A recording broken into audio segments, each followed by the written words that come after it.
Sir, and would you say this is an example of, even if you are rivals in that maritime area, it is possible to cooperate, be peaceful, be decent, and be civilized?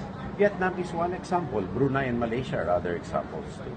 I mean, we cooperate with each other on several things. No? That is why, if there is trust, if there is confidence, and there is no subversive, overt or covert intent to take advantage of one another, then there is no problem. But I cannot say that for China. Yung bago step na level of partnership ng Vietnam in the Philippines, what does that mean? We do not understand. Yung enhance. You will.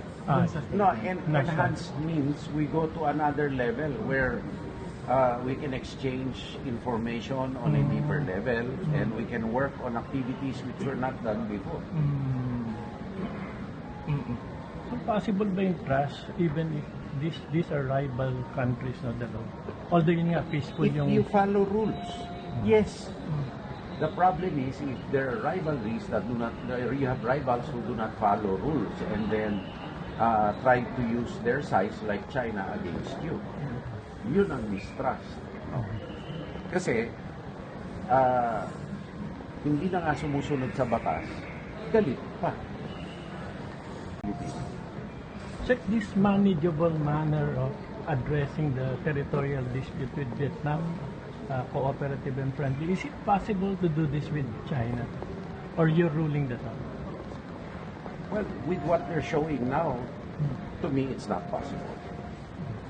Nothing is impossible, but if their government continues to be this way, then I do not see any good faith.